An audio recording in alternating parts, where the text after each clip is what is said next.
Andralio selaku director dan juga inisiator dari Rewind Indonesia 2020 bersama Aulion, partner directing gue, dan juga dengan tim inisiator lainnya yaitu Ando Vida Lopez, Jovia Lopez, dan juga Nessie Judge. Kita ingin mengucapkan terima kasih atas semua apresiasi atas karya kami di Rewind Indonesia 2020. Jujur masih overwhelming dengan reaksinya, kita pasti bangga dan sekali lagi terima kasih buat kalian semua. Di video kali ini gue pengen point out beberapa hal dan mungkin bisa menjawab pertanyaan-pertanyaan kalian yang kalian lagi perbincangan di sosial media. Gak usah kita, ini dari gue sendiri. Gue mau start dari pertanyaan, kok Rewind 2018 nggak ada sih di Rewind Indonesia 2020 bagian flashbacknya gitu lah. Gue bisa jawab dengan sangat singkat, karena itu jatuhnya sponsornya kompetitor. Jadi dari awal, dari waktu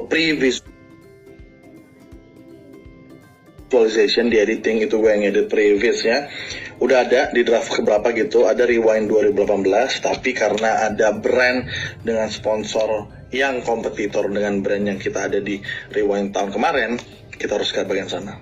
Oke? Dan yang kedua adalah gue pengen point out ke komentar-komentar yang lagi diperbincangkan juga soal kok si ini nggak ada, kok si itu nggak diajak. Circle Rewind A, Circle Rewind B, bla bla bla, circle, square, persegi panjang. Buat gue komentar kayak gitu sangat disayangkan. Kenapa? Gue justru benar-benar berterima kasih atas semua yang komentar, atas semua nih yang sadar dan bisa menelaah kalau Rewind Indonesia itu bisa kejadian di tahun kemarin.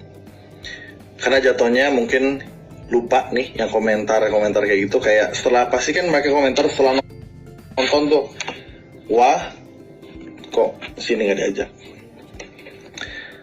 Tahun 2020 adalah tahun yang sangat-sangat sulit buat kita pastinya, karena kita harus melewati yang namanya pandemi COVID-19, dan sampai sekarang teman-teman masih ada, masih ada. Jadi tetap jaga kesehatan dan jaga keselamatan, dan gue pengen point out ke situ sebenarnya.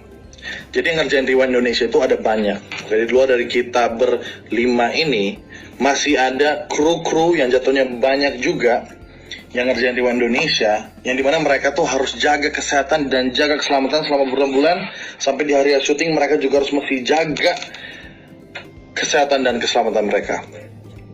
Jadi sekali gue benar-benar respect ke orang yang kayak sadar dan bisa menelaah kayak anjrit mereka bisa bikin loh di masa sulit seperti ini. Karena begini jadinya, kita waktu pertama kali ngajak siapa-siapa aja yang akan masuk ke Rewind Indonesia, itu kita buka di Instastory.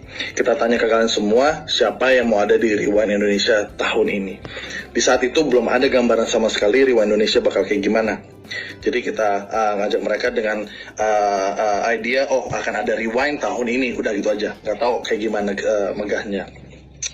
Lalu kita sortir dari jawaban-jawaban kalian. Jadi ini dari kalian kita sortir nama-namanya, terus kita coba invite gitu kan, dengan posisi di mana kalau dari sendiri gue nggak terlalu involved di bagian invitation gara-gara gue harus concepting dan juga ngurusin soal prepare dengan Aulion. Jadi kayak Yon, gue mesti ngerjain gini, lu ngerjain yang ini, terus kayak mereka minta tim untuk kayak Chan chatin sini dong untuk invite. Yaudah oke, gue invite, tapi Yon ini udahlah, itu ya udah, it's done.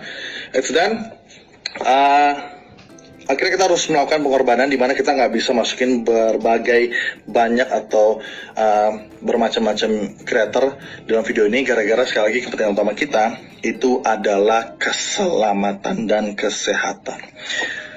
Itu dia, di sana poinnya.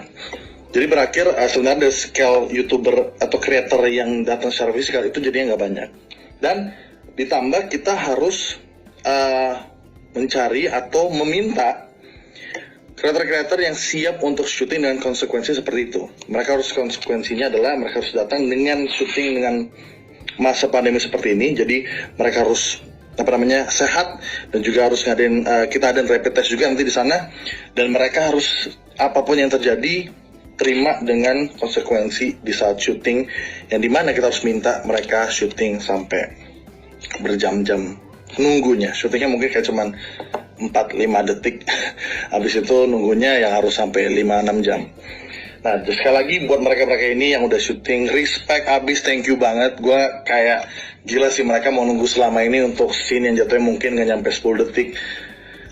Thank you banget dari gue. Dan cari orang kayak gitu nggak gampang. Oke, justru gue respect dengan teman-teman nih, ada beberapa individu atau personal atau creator yang kayak gue mau dong, gue aja ikutan dengan mengikuti semua prosedurnya gitu loh. Justru kita butuh yang kayak gitu, kita butuh kayak inisiatif yang seperti itu di saat kita susah untuk kayak ngumpul-ngumpulin dengan prosedur yang seperti ini. Sampai saatnya kita selesai syuting dan juga video juga selesai, itu kita di idea, di mindset dimana kita deg-degan nih di saat rilis, itu semua mesti selamat, semua mesti sehat. Karena apa? Karena kalau misalkan setelah syuting mungkin selamat dan sehat semuanya, tapi di saat video keluar bisa aja ada potensi atau amit-amit kan, amit-amit gak ada yang tahu, bisa aja ada yang nggak selamat sampai di saat video keluar. Dan itu akan sangat menjatuhkan Rewind Indonesia 2020. Dan di mana image yang teman-teman bilang, oh ini adalah video terbaik di tahun 2020, bisa menjadi video terburuk di tahun 2020. Karena apa? Karena memakan korban. Jadi itu poin gue sebenarnya. Jadi gue sangat disayangkan ketika komentarnya kayak, kok si ini nggak diajak, kok si itu nggak diajak. Gue justru nggak masalah ngebaca komentar itu sekarang, karena mendingan begitu daripada komentarnya, wah si ini udah nggak ada, wah si itu udah nggak ada ya.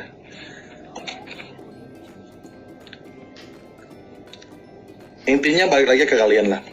Oke, kalian berhak untuk komentar seperti itu. Gue cuma share dari perspektif gue soal hal ini. Dan ya, COVID-19 masih ada. Jaga kesehatan dan keselamatan kalian semua. Terima kasih banyak.